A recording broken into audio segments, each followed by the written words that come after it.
You know, I get people all the time asking me, Sandra, how do you keep such a positive attitude? It's interesting because as I see it, I've learned over the years that everything that I do in life affects how I see things, affects how I deal with things. And so when I started thinking about it, I thought to myself that people really need to start being conscious about what they think about, how they see the world, and how they relate to other people in it. I see people all the time who seem so constricted in their energy, who seem like a boiling pot, as if they're going to sooner or later bust open from all the anger that they have inside. People tend to have thoughts and they roll them over in their heads over and over again, and they think they're right because they don't talk to anybody else. They don't see that what they could be thinking could be way off point. So today I'm having a guest in, and we're going to talk about this whole idea of how we treat our energy and how we are in the world around us on a day-to-day basis. Because believe it or not, our biography becomes our biology, meaning we either heal ourselves or make ourselves sick simply by how we think, how we relate to the world, how we see things, how we treat ourselves, and how we treat others. So if we want to be about making a change in our life, you know, starting with that man in the mirror, then that means that we need to start doing something different. If we want to lighten up our spirits, that means we want to do something different. You know, it's interesting because I have been around people who, as soon as they walk in the room, you could just feel them like they're lead. And it seems like their whole energy system is heavy.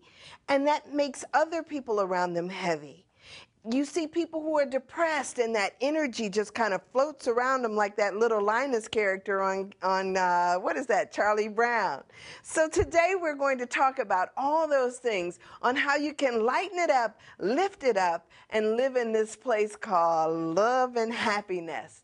This is Sandra. You're coming in, and I'm going to be here with a special guest of mine. Pippa Carter is coming back to talk about how we can do just that. This is Thrive, and I want you to stay right here so we can just thrive together. I'll see you in a second.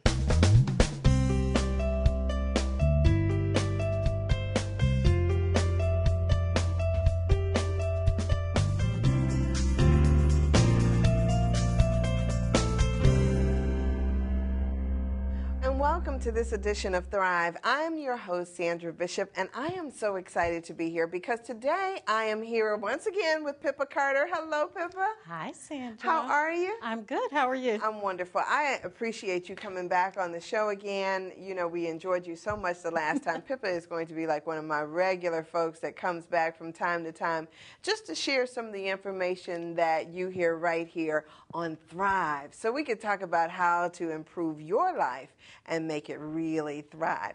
You know, today I'm on my soapbox. Okay. Yeah, I am just on my soapbox because I'm just amazed at people not recognizing that our biography affects our biology. The things that we do in life, how it affects our health, both mentally and physically. Oh, absolutely. Isn't that amazing? Yeah. And then we don't recognize the things that we throw out there and how they come right back to us. And so one of the things that I'm trying to work on is trying to get people to see that everything in your biography becomes your biology. I like that. Now, we talked about this before because we were talking about how we rear our children. Right. Right? Yeah. And not too many people recognize that angry people raise angry adults. I don't even understand how they can't see the connection. Oh, my God. I mean, isn't that amazing how you see kids and they come to school and they're angry, right? Mm-hmm. In a bad mood because it kind of permeates our households. That's right. How do you get your household to have good energy? Well, most of the time, and I have 3 teenagers, so there's actually no telling, but most of the time in the mornings before school, it's really kind of calm. Just making sure everybody gets up, grab a shower. Hopefully we have prepared the night before so that we're not crazy and static, because it's true. If you're yelling at your kids and tell them, get up, get up, get up, then obviously you have awakened them with the yelling and they're like, So if you wake them up, give them enough, get them enough sleep. That's the big point. and then just have your whole strategy, and it's a flow about that.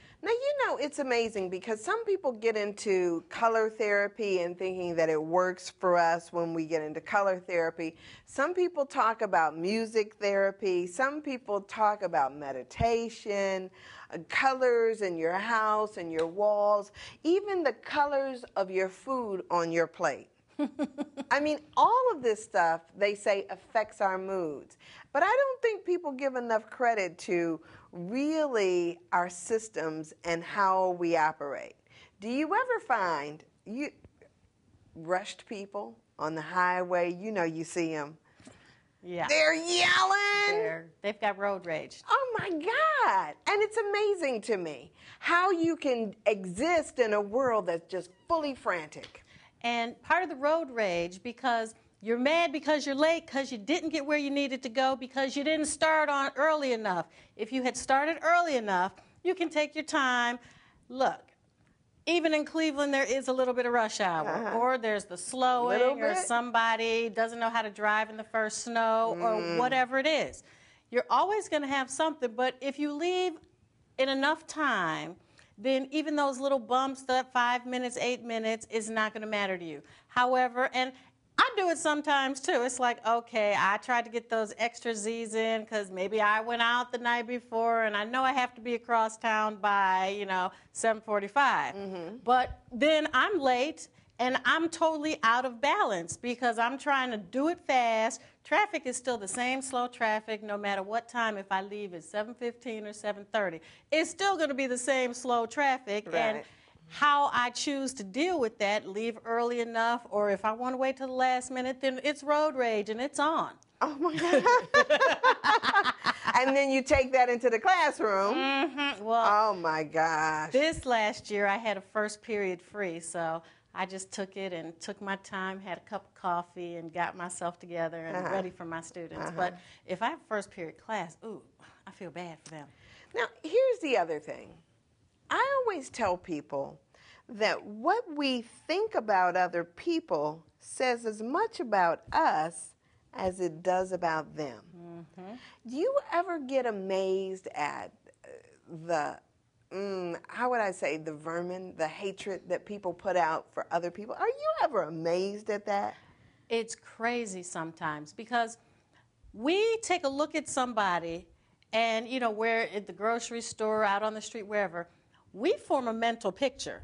Now, our particular mental picture, it has nothing to do with that person. That person can be just as on balance and everything, but you look at them and, like, I go out sometimes not looking quite my best. Okay. I might even be a hot mess sometimes, looking kind of crazy. However, the perception that somebody picks up from that, no, I don't look as bad as a bag lady sometimes, but there are those times where maybe I just kind of ran out of the house, what have you. And a person's perception, they could look and go, well, she, blah, blah, blah, she, and that has nothing to do with me, actually, the person on the inside of this shell, but that perception that people, and they look at you in a negative manner because they're looking from a negative manner. If you're in a positive, hey, we're happy, it's nice, by the lake, sunshine, everything, everybody's cool, everybody's great. That's this thing I call projection. I think that sometimes we project ourselves and our thoughts onto other people without recognizing that it may not be true. It's just the standpoint that we are. That's right. So I was thinking to myself, which is some of the things I do all the time. I got this thing where I'm like, I want to see this another way. And as a matter of fact, every time I ask to see it another way, I immediately get another picture of what's possible. And I think so often we're stuck in our familiar that we don't recognize that it can be something else. Okay. She's not at all judging me. She's probably thinking, where'd she get those shoes from? or a person could be thinking any number of things. But it doesn't always have to be the negativity that I bring to the situation. So what we can do is to start to change our minds about how we see things. And when we change our minds about how we see them, what we're looking at tends to change. So we have to be about the business of always being mindful of what goes on in our mind, because our biology, our biography, what we do in our day-to-day lives definitely affects our biology, which means our health. So I want you to stay with us, and we'll be back in just a second. This is Thrive.